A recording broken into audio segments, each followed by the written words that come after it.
గంటెడు భూమి సావని కూడా సిద్ధం, సత్యని కూడా సిద్ధం. లేకుంటే బామే భూమి తీసుకోమా, ఇల్లు తీసుకోమా, అంత తీసుకో, నీకు మంచిగా అవుతుంది. కానీ భూమి అయితే ఇయ్యము. మంచి మాటతో మనం చెప్పిన మాటతోటి నువ్వేమో యారంగా చేసుకొని యారంగా హరణకు పని చేసుకో. కానీ మా దగ్గర వచ్చినామంటే సావని కూడా సిద్ధం. 9 నెలలతోటి మేము పోరాడుతున్నాము. ఆ పని నీకు ఖ్యాల్ రాకపోయినా మీ అన్న తిరుపతి రెడ్డి వచ్చిందా, నీవు వచ్చినావా? కలెక్టర్ పోయి ఎన్నో మాటలు పోయి మేము ధర్నా చేసినాము, కలెక్టర్ కాళ్ళ పడ్డాము, మొక్కినాము, ఎన్నో లీడర్ ఇచ్చినాము. అప్పుడు మీకు తెలియపాయనా? మళ్ళా వస్తానే ఉండరు.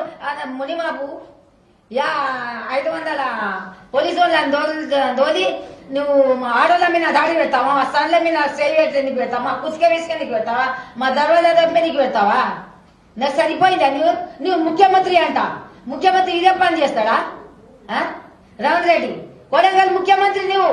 మా కొడంగల్ ముఖ్యమంత్రి అని నేను నమ్ముకొని కూర్చుని కొడంగల్ పేరు పూరా ఖరాబ్ చేసి పెడతావు రా. రేవంత్ రెడ్డి మంచి మాట చెబుతున్నాము. మా భూమి కాడికి రావద్దు, మా పిల్లలని జైళ్ళకెళ్ళి తీయాలి. మళ్ళా మా బయట ఉండోళ్ళకు యార్యారు ఉండరు, గుట్టలు ఉండరు, చెట్లు ఉండరు, పాములు ఉండరు, ఎక్క కొడుకుంటున్నారు, ఏం చేస్తున్నారు ఏడబడ్డ మా పిల్లలకు, మా జల్లలకు, మా పెద్ద మనుషులకు ఇంటికి తేవాలి. మళ్ళా ఇది జైల్లో ఉండాలి, బయట తీయాలి. మా భూమి జోలికి రాకూడదు.